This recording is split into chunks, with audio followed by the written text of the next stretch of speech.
This is a Google Doc that my fiance and I have been using to keep ourselves organized for the wedding. There are 3 tabs: the guest list tab, the spend tab, and the upcoming payments tab. The guest list tab is great for organizing how many guests you invited and individual information for each, like names, addresses, dietary restrictions, and more. There are a few formulas all throughout, so I recommend not touching them. That includes anything in column A. There's also column B all throughout these columns. Cell C2. And then also in column M. Let's do a quick example and say that I want to invite a family, Annie Smith and Ben Smith. I'm making this up. So I'll enter their names and then add my name on that line in column C to indicate that they're one of the invitees on my side.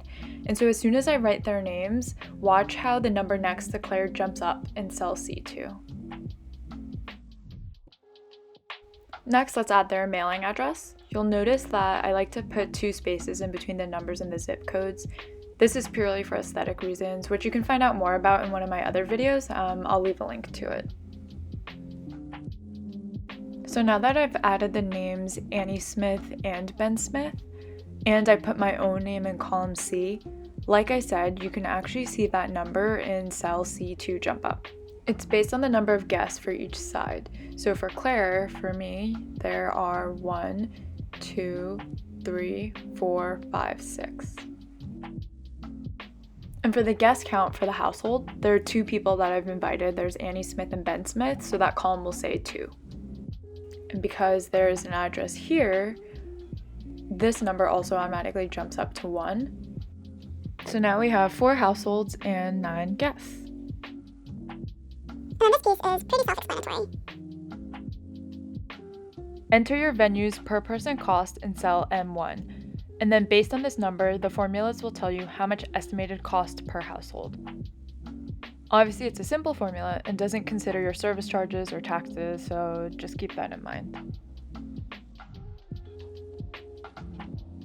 So this is where we've been listing out everything that we've paid for or bought in relation to the wedding.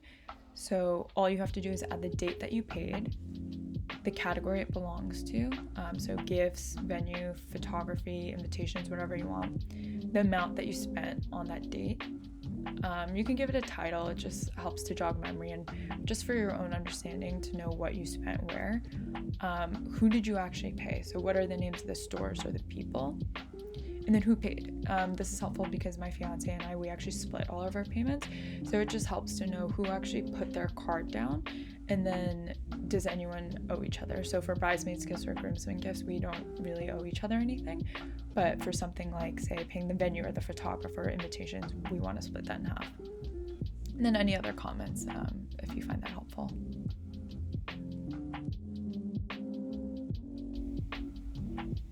This is just a list of everything coming up so that we know, hey, before April 1, we have to pay $800 to the DJ, $600 to our photographers, and $5,000 to the venue, so we know to prepare that much money. To save a copy for yourself, just go to the link in the description for the Google Doc.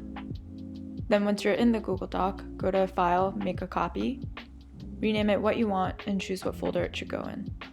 Then click OK.